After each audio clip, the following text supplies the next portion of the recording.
Hey everyone, welcome back to another episode of the Always Improving Garage. In this one, we're going to be talking about TPMS, Tire Pressure Monitoring System.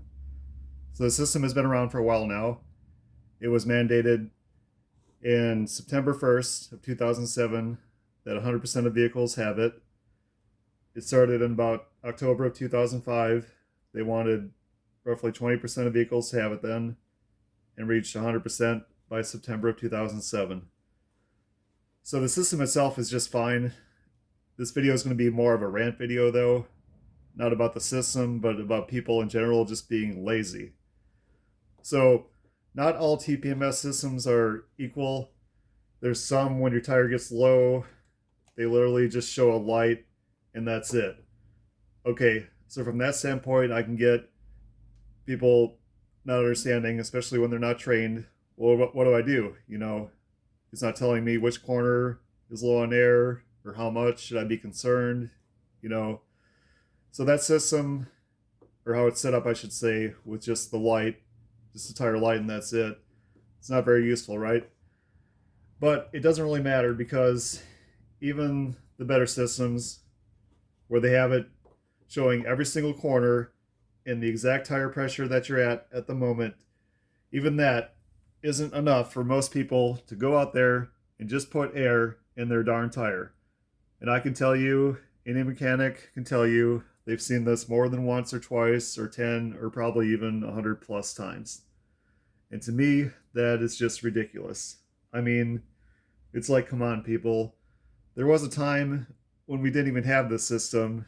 People would just go out there and check their tires every so often. I get why it was implemented, but at the same time, it just doesn't seem like it's helping because people are just too darn lazy. It's like, in my opinion, when people buy vehicles, they should be given the option to have the system or not because why have it if they're just going to ignore it? I mean, what's the point?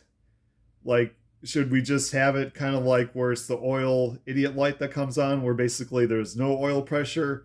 Oh my, maybe I should turn the engine off then. Should we just change this whole system to where if the tire light comes on, it starts like beeping and flashing, warning, there's no air in the tire. Maybe you should actually do something now because that is literally how lazy people, not everybody, of course, we're talking probably more than 90+% of the people though, which to me is pretty disturbing.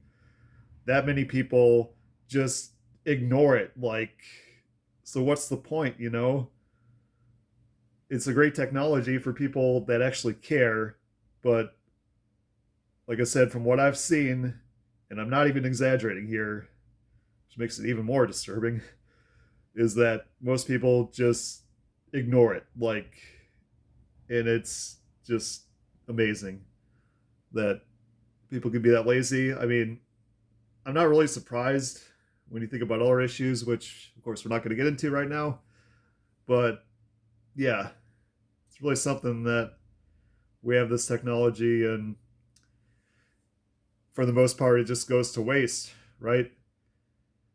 I mean, it's like there's one side of it where I get it, there's people that drive their cars on a regular basis and they need to get their oil changed every so many miles.